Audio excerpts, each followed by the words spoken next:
और भगवान के विषय में ये कहा जाता है कि ठाकुर जी को मोहित करने के लिए अगर कोई चाहिए तो वो सिर्फ तुम्हारा मन सुंदर चाहिए। जिसका मन सुंदर नहीं है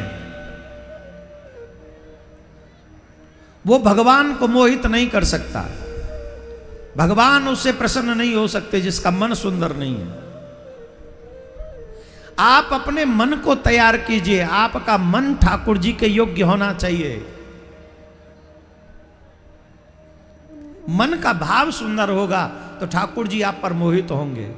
कौन कौन चाहता है ठाकुर जी आपसे आकर्षित हों, या ठाकुर जी आपकी सुने, या ये भी चालो कि हम ठाकुर जी से प्रेम करें? कौन कौन चाहता है?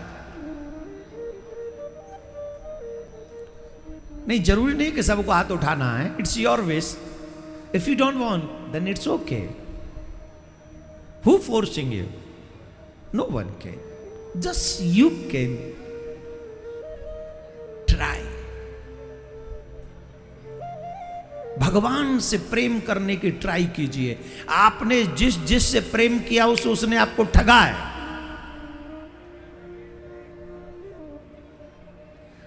जिस से आपने प्रेम किया उसने आपको ठगा है।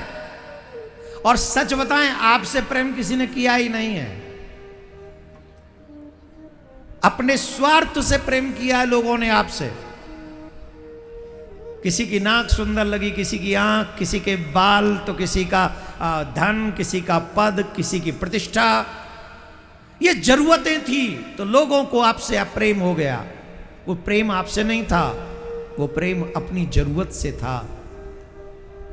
मेरे ठाकुर जी को तुमसे कोई जरूरत नहीं है। तुम जैसे लाखों करोड़ों लोग आए और चले जाएंगे, कोई नहीं पूछता, कोई नहीं पूछता। लेकिन अगर तुम ठाकुर जी से प्रेम करोगे तो मेरे ठाकुर जी तुम्हें देखेंगे। मन निर्मल होगा तो ठाकुर जी देखेंगे। इस संसार में दो ही तरीके से तुम्हारा नाम अमर हो सकता है। या तो ठाकुर जी से प्रेम करो या देश और धर्म से प्रेम करो।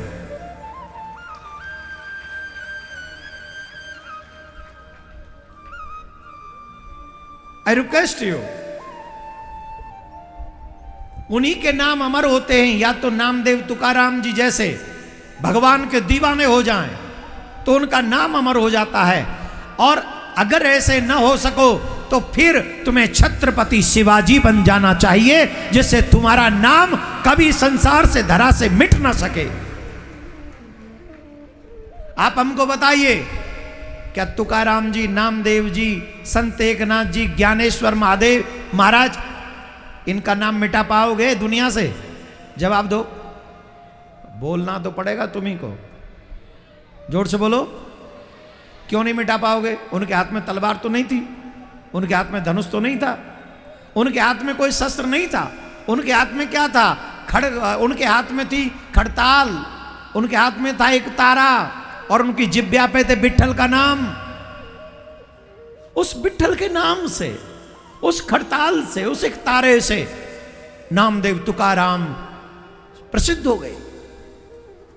महाराष्ट्र की भूमि उन संतों के नाम से जाने लगी। एक ने भक्ति से नाम अमर कर दिया और दूसरे ने अपने पौरुष से अपना नाम अमर कर दिया, और वो है छत्रपति शिवाजी।